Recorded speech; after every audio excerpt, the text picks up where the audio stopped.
In a world of mystery, urban legends exploit our fears of the unknown or the unexpected.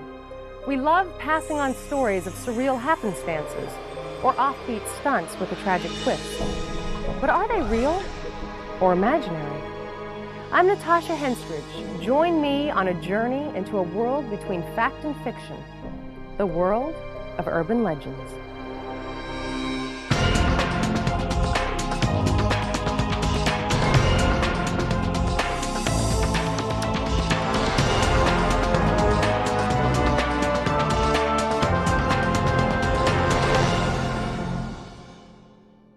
Animals play a part in a number of urban legends, and in many cases, they're victims of a strange fate. But in this story, it's the humans who get it in the end. The groundskeepers at an elementary school have a problem.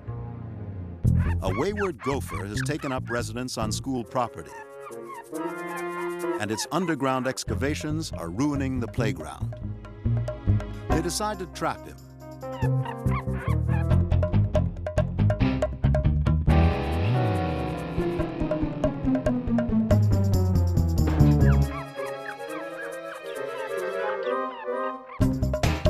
Takes some doing, but eventually they managed to catch him in a burlap sack.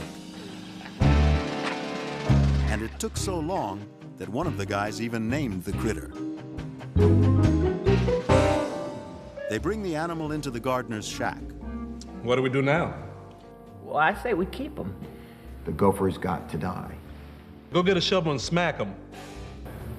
Kill Giggles? Yeah, kill Giggles! Look, we're not gonna just get a shovel and smack him, but he's gonna die humanely. Now let's go get something to do. But how? They've never done this before, and they're not exactly equipped for the job. They don't want to do anything too cruel or violent, but they don't have many options. At last, they decide to kill the poor creature by spraying it with a powerful freezing solvent, the chemical they use to remove gum from the school floors. One of them cuts a hole in the burlap and sprays a full can of the stuff inside. But this only makes the gopher mad. He didn't like it, but he's still kicking. Well, if a little doesn't work, maybe a lot will. They douse the rambunctious rodent with another can of spray. And then another. Let me have a shot at that. Go for it.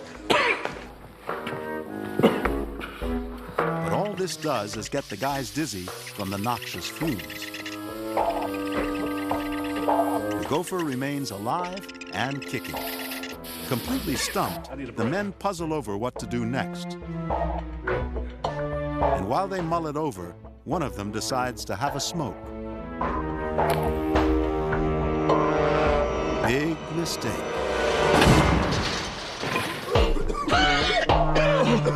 The resulting explosion destroys the tool room and sends all three men to the hospital with severe burns. The gopher, on the other hand, escapes without a scratch. But did a trio of school maintenance men actually blow themselves up while trying to kill a gopher? Or is this story full of holes? Giggles! This gopher's tale has been around since 1995. But the truth of the story is suspect because of its flat-out whimsical flavor. After all, from Elmer Fudd chasing wascally wabbits to the crew of Caddyshack being plagued by an indomitable gopher, silly pursuits of crafty critters have been a comedy staple, all of which makes the legend a little too good to be true. There's nothing inherently incredible about it. What's credible about a story like this is that it's based in behaviors that people actually perform. People do torture animals, abuse animals, light firecrackers and throw them at them or attach them to animals, and this is not an unusual behavior. So the whole story can seem true. To unearth the truth about the legend, it helps to know a little bit about the story's star and just how far people might go to nab this nibbling nemesis. Well, gophers dig. And they dig and dig and dig. And they push up dirt. And it really is aesthetically unpleasing. Their tunnels are intertwined, and you never know at one time where it might be popping up. Gophers are so industrious, it takes a lot of specialized equipment to combat their subterranean subterfuge. There are three ways that we attempt to control gophers. The first is by the use of a snap trap. And these snap traps are placed along the burrows that the gopher makes, and it snaps, and that's the end of that gopher.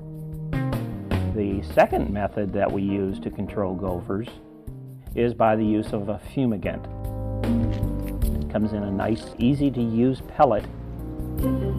The third method used to control gophers is a toxic, or let's say a chemical-treated grain. And we put about a teaspoon of that material down there. Eventually the animal finds that grain, eats it, succumbs, and it's the end of that story as well.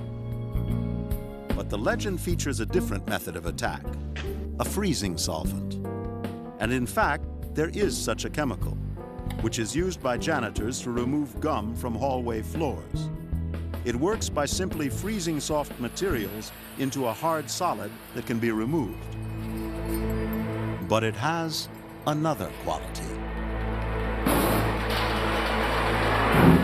It's highly flammable, which makes the explosive climax to the story appear credible. But do people really blow themselves up trying to get rid of pesky pests? People do. Giggles. Oh, some people call us, I'll tell you, and they are so upset about gophers. It could absolutely drive you to extreme measures. There's no doubt. And in fact, the legend is true. It took place in 1995 in Ceres, California. Here, at the Carol Fowler Elementary School, an intrepid gopher decided to build his personal subway system beneath the school's grassy playground. We had two maintenance workers that went to the site that morning and met with the custodian, and he was out in the field trapping gophers that morning. And one of them had jumped up and was running across the field, so he picked it up. They then took it to this maintenance closet where they decided how to dispose of the creature. Their decision? Chemical warfare. They were using, at that time, a gum remover which was propane-based, and it would freeze them quite rapidly. They were freezing, and propane is a heavy material, so it was kind of filling up the room at that time. One of them noticed that the room had the gas in it. It was visible. It's propane. It's got a fog-like look to it. And he went and turned around and opened the door. And when he opened the door, the custodian lit a cigarette. The concussion actually blew him out on the ground. It was a very small room, so we did have a concussion. The explosion created a fireball. But despite his injuries, the custodian went back into the room with a fire extinguisher to protect the kids. He suffered severe burns for his heroism and spent a month in the hospital. And as for the gopher? What I read was one of the police officers had taken the gopher over to the sewer farm and let him go. I thought that was quite interesting. In this story, 3 janitors lose a pesky gopher. But in our next legend, a woman on vacation loses her ailing mother. True or false? Celebrating Christmas was once illegal in England. The answer, when we return.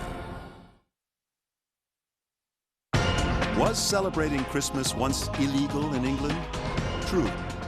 Regarded as a Catholic holiday, it was outlawed by Puritans in 17th century England and America. A lot of urban legends involve stories that take place on the road. But the following story puts a new twist on the idea that there's no room at the inn. At a typical hotel, a mother and daughter are vacationing together in a strange city. And the stress of travel has taken its toll on the older woman. Please sign the register. Thank you. She barely has the strength to sign in. Are you okay? Oh, I'm so tired. Have a nice stay. Thank you. By the time they get to their room, Mother feels very ill. Meanwhile, her daughter unpacks and is increasingly concerned. An hour later, Mother's feeling worse instead of better. So they decide to send for the house doctor. Hi, can you send a doctor up to room 313? He soon arrives and examines the mother thoroughly. He then assures them that it's nothing serious, just a case of the flu.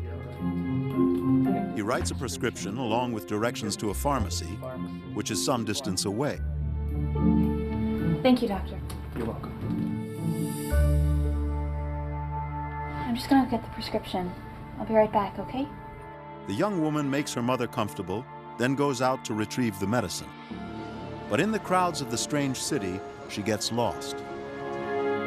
Hours later, when she finally returns with the prescription, she's exhausted and wearily tromps up the stairs to find her room. But try as she might, she can't seem to locate her suite.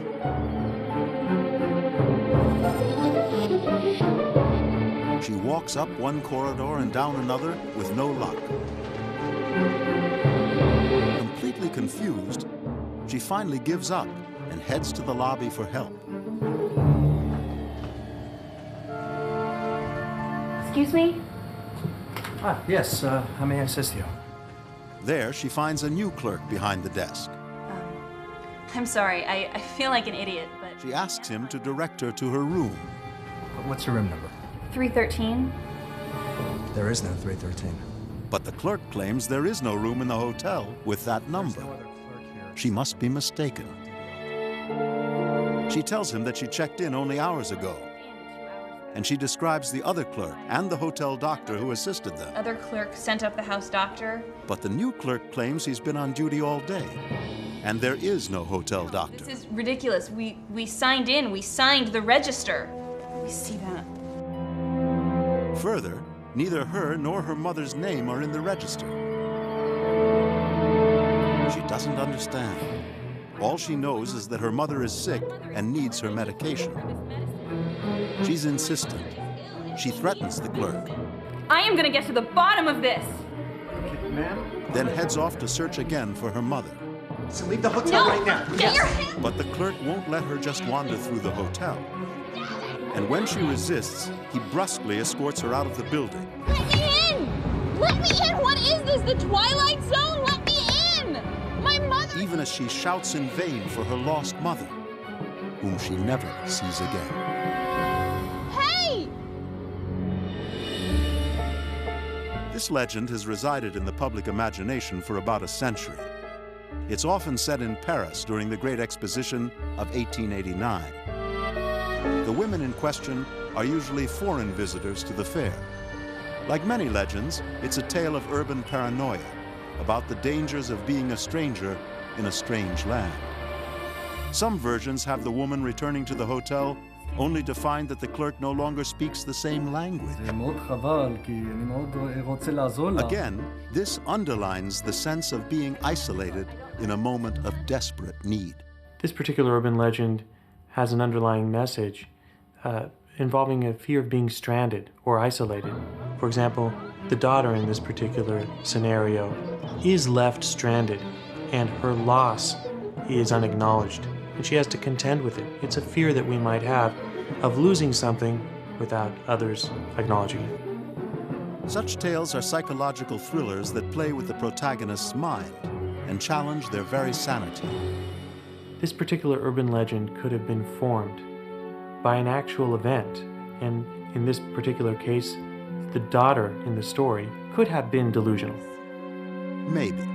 But in places like New Orleans, there are those who believe that the tale is rooted in supernatural fears.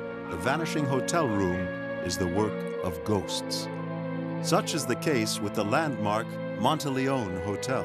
We've had a very unusual happening in the lobby. that's been observed by both our front office staff, bellman, concierge, front desk clerks on a regular basis, and that is that the main restaurant, which is Le Café, it's open for breakfast and lunch, and at 2 p.m. they lock the doors to Le Café. But usually between 7 and 8 every evening, even though the doors are locked, they open.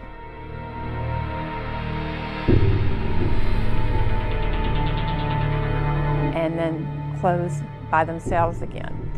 And it's really unnerved both guests as well as our personnel.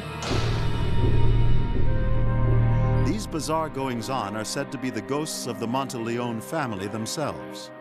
Generations of accommodating spirits who still keep watch over their historic guest house. Like many hotels which cater to superstitions, this one has no 13th floor. But guests have reported strange events even on the floors that do exist. Witness one couple's experience. They were trying to get to their room on the 15th floor, but the elevator stopped on the 14th floor. And when the doors opened, there was no one waiting to get on the elevator, but they felt it was very, very cold. So they said, well, let's just get off here and investigate this. And as they started walking, the more they walked, the colder it became. And as they went further down the hall, they saw what they described as images of children. So haunted hotels are nothing new. But the Hotel of the Legend isn't merely haunted. It's actually remodeled by otherworldly architects. How can there be any credibility to this part of the legend? Well, in Palo Alto, California, the famous Winchester Mansion is an off-kilter monument to what happens when builders use blueprints designed for the deceased. The owner was Sarah Winchester, who built a house which she believed was accommodating to kind spirits, but confusing to sinister entities. It's a baffling labyrinth of dead-end stairways, skylights in the floor, seance rooms, and doors that lead to nowhere. The sprawling 7-story mansion contains 47 fireplaces of every shape and style to warm up the 161 rooms. There's also 40 staircases, 13 bathrooms, and 10,000 windows. In this place, it's easy to get lost. All of which goes to prove that a belief in ghosts can actually produce a daunting maze of rooms and hallways in which a sickly, solitary woman might seem to disappear. Nevertheless, the legend is untrue. There are no reports of ailing mothers who vanished. No prescriptions written by non-existent doctors. No hotel clerks who suddenly speak a different language. I can't understand you. Hey! This is one hotel legend that just doesn't check out. In this story, a woman's search for her mother proves futile. But in our next legend, a student with a slick plan to ace a test proves successful. True or false? Sitting too close to a television will damage your eyesight. The answer, when we return. Will sitting too close to the television damage your eyesight? False. It may cause temporary eye strain, but not permanent damage. Students are forever trying to outsmart their teachers, and sometimes they put more effort into cheating than just studying to pass the test. Such is the case in the following legend. This collegiate legend begins with one of the most terrifying of scholastic scenarios, a final exam. One of the test takers is in deep trouble. He didn't study all semester and doubts he'll be able to answer a single question. Failing this exam will spell disaster for his grade point average and maybe his college career. You have 1 hour to complete the exam. Good luck. You may begin.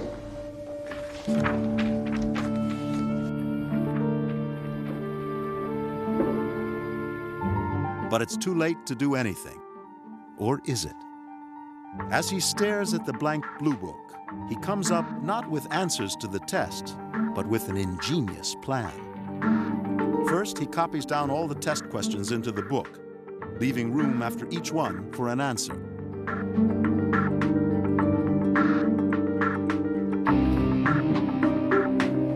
Then, in a second blue book, he writes a long, chatty letter to his mother. He tells her that he's sitting in his favorite class, having just finished a test. He writes in glowing terms about the course and his professor. That's it, ladies and gentlemen. Pencils down. Bring them on up. When the exam period is over, he drops the book with the test questions into his backpack and hands in the other one, containing the letter to his mom. Later, he gets out his textbooks and quickly looks up the answers to the test. He fills out the blue book. Then he puts it in an envelope and addresses it to his mother in Boston. He drops the letter into a mailbox and goes off to celebrate the end of the semester. The next morning, he's called in to the professor's office. Come on in. You know, much as I appreciate the Valentine, it's not exactly what final exams are all about. You want to explain this? What? And he acts surprised when he's shown the letter to his mother. He puzzles over it for a moment, then figures it out. You see, I had some extra time, so I wrote my mother a letter. I must have sent her the test answers. Look, I'll tell you what, I'll call her. I'll have her send them out immediately. Have them mailed directly to me. Yeah, absolutely, absolutely. Sure enough, 3 days later, the professor receives an envelope from Boston. Inside is the long-lost blue book. Satisfied that his student made an honest mistake, the professor grades the exam. And so, with the help of his mother and the U.S. mail, the clever slacker aces the test after all.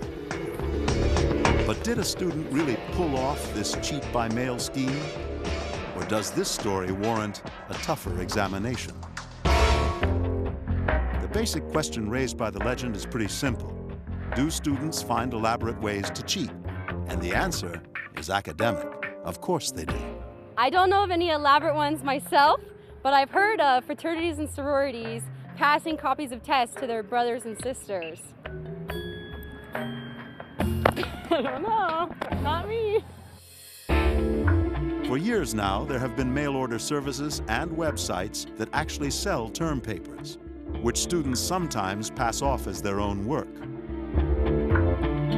The legend, however, doesn't involve websites, just blue books and the U.S. mail.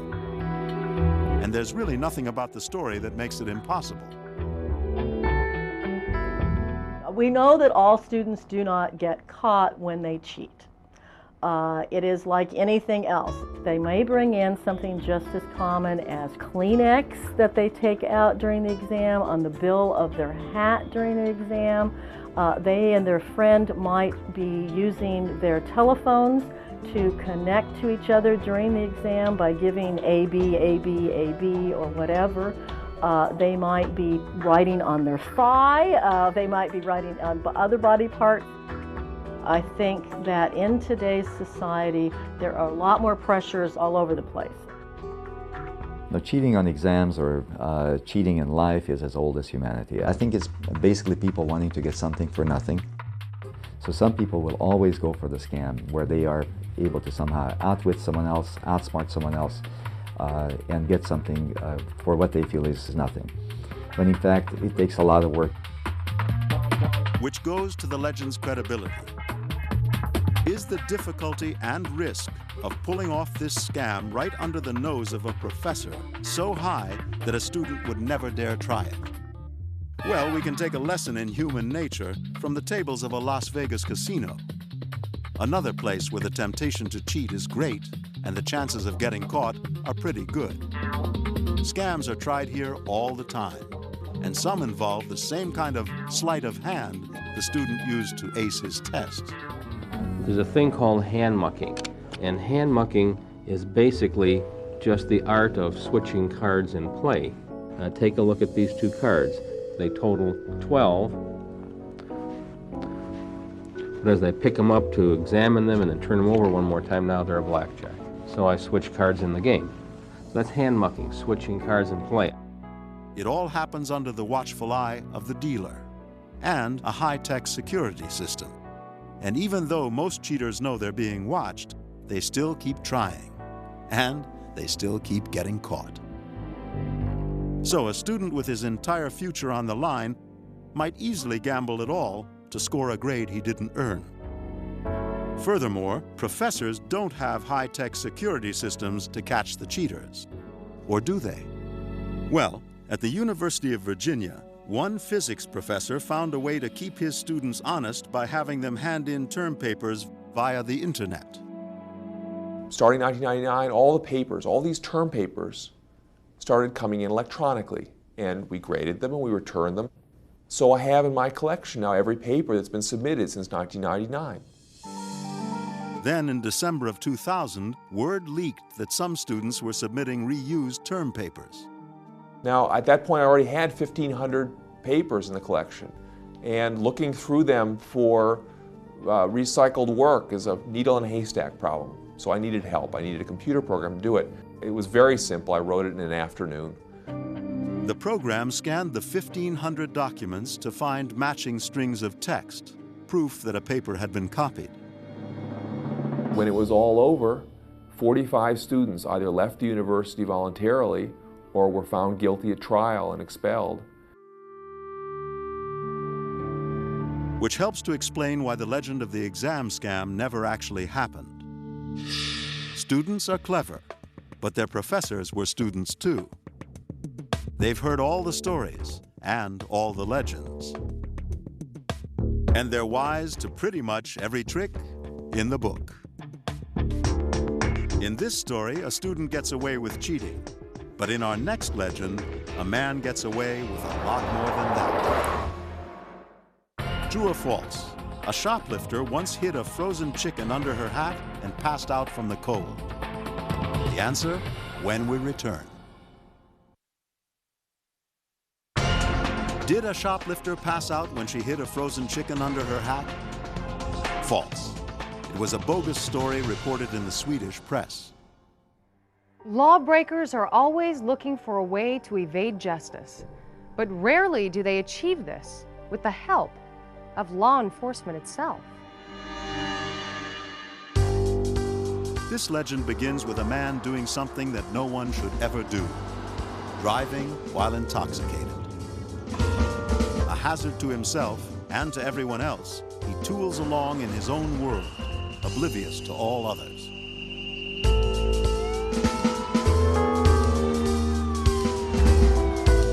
That is, until he hears sirens screaming behind him. He's nailed.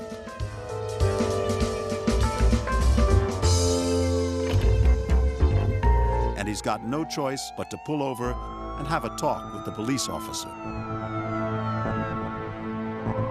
Maybe the cop's in a good mood, and he can joke his way out of this one.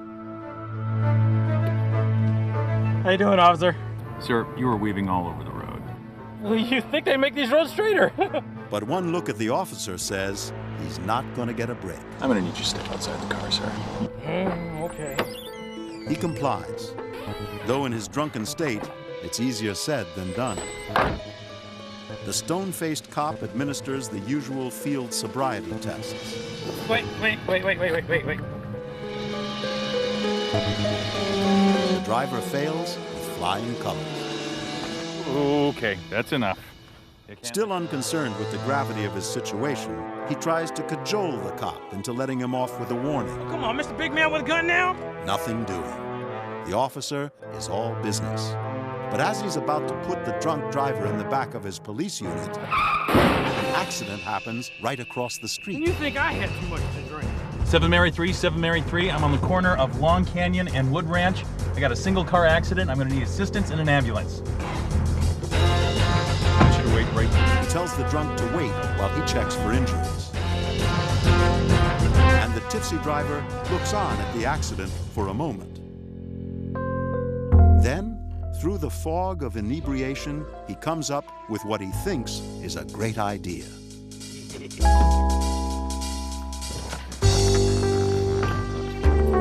He decides to take another joyride.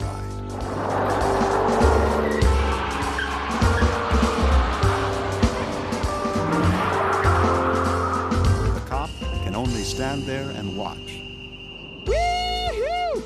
Barreling down the road in the stolen unit, the driver doesn't think about the certainty of his getting caught, or how hard the law is going to come down on him. For the moment, the joke is on the cop. But did a drunk driver really abscond with a squad car while the cop was assisting an accident victim? Where's your car now? Or is this story a flagrant violation of the truth? One element of the tale is undeniable. Car theft is a daily event. Car theft in the U.S. is a very big business. Recent statistics peg the cost to insurance companies at about $8 billion a year.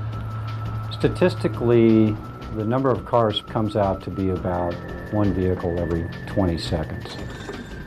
And if you counted 125 cars that pass you by, one of those cars is going to be stolen. The predominant technique used is hot wiring. You've probably seen in the movies where they get underneath the dash, cross-connect a couple wires, engine starts.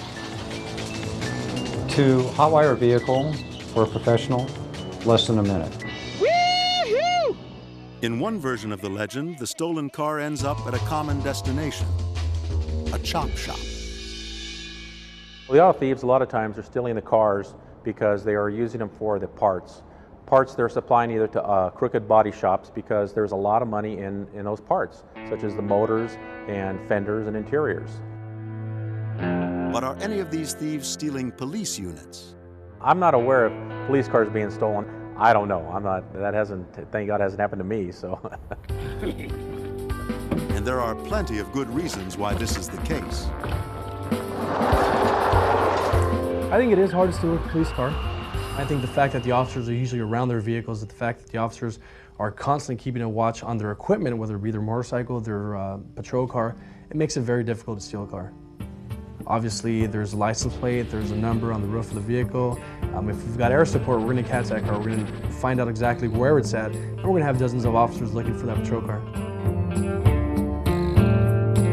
Of course, in the legend, the drunk isn't really thinking about any of this.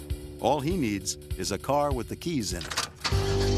Would anything like this really happen? Well, the truth is that cops do sometimes leave the keys in their cars, but they do so on purpose. One of the things that we have to combat auto theft is we do have bait cars. And the bait cars can be of different makes and brands of vehicles. We will then watch it, have an observation post, we'll watch the vehicle.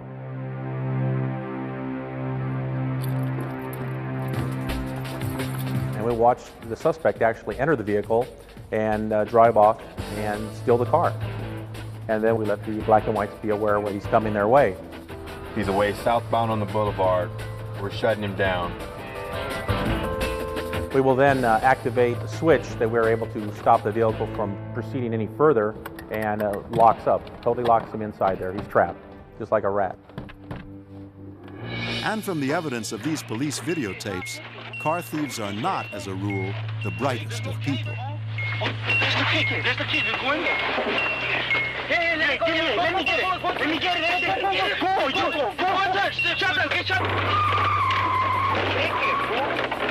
This is the police. You're under arrest. So it would seem the legend of the copped cop car could never really happen. And yet, it did. In 2003, a man stopped for car theft stole the arresting officer's vehicle while the cop was distracted. The unit was later found. The thief was not. I would not want to be the person that has to report that to my sergeant or my lieutenant, but very embarrassing. In this story, a missing cop car proves to be embarrassing. But in our next legend, a missing casket turns out to be a tragedy. True or false? George Washington was the first president of the United States. The answer, when we return. Was George Washington the first president of the U.S.? False. John Hanson was elected president in 1781 under the Articles of Confederation. Even Washington acknowledged this in a letter. No matter how outrageous an urban legend may sound, there's an element to it that makes it seem like it's for real. Try the following story on for size. This legend begins where most lives end, a funeral parlor. Specifically, a casket showroom, where the mortician routinely takes grieving family members to decide how their loved ones will spend their final piece. Hi, Dad. Get out of there. The mortician has a 10-year-old son who loves to hide out in the creepy confines of his father's product line. But Dad doesn't see the humor in it, and he scolds the boy for making light of a serious business. Then he consoles his rattled customer. Terry, I am so sorry about it. But a funeral parlor is a pretty boring place for a 10-year-old kid. The boy looks for any opportunity to make things interesting. Chase, come here, look at this. I want to show you this. And he gets his chance when his father takes delivery of a gorgeous, top-of-the-line casket. Finest oak casket made. Look at how At beautiful it is. $20,000, it's the ultimate in eternal rest. The boy checks out this Cadillac of cadaver crates. Don't even think about it. And of course, Dad makes it clear that he's not even to think about touching this pricey new item, which he's already sold. I do not want to catch you inside this casket. Do you understand me? Of course, this only makes it irresistible.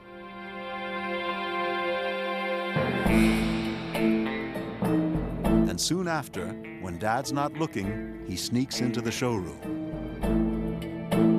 Quietly, he opens the heavy lid of the new casket and climbs inside. Settling into his macabre fortress, he makes himself comfortable and reads his newest horror comic book. But the plush casket is so comfortable that the boy soon nods off to sleep. And he's still in dreamland when two delivery men arrive. They lock up the casket and proceed to carry it out.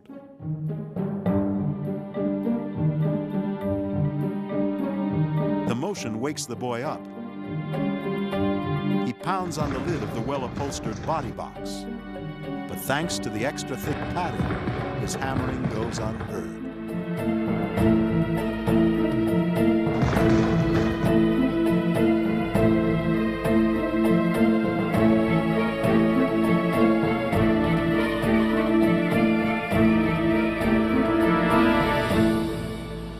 Chase. Some hours later, the funeral director looks for his son. He checks all the usual haunts. Chase, are you in here? With nowhere else to look, he goes to the back room, where he finds the staff in an uproar.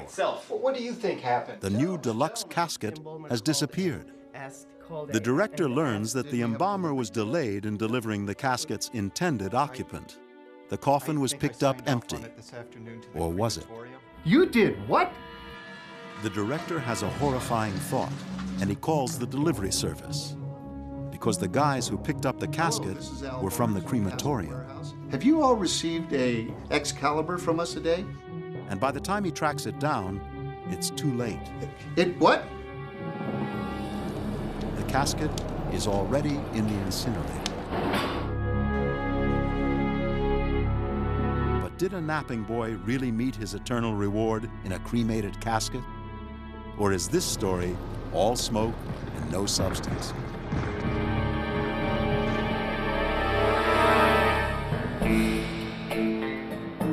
Part of what makes this legend memorable is the eerie imagery of a live child lying in a casket.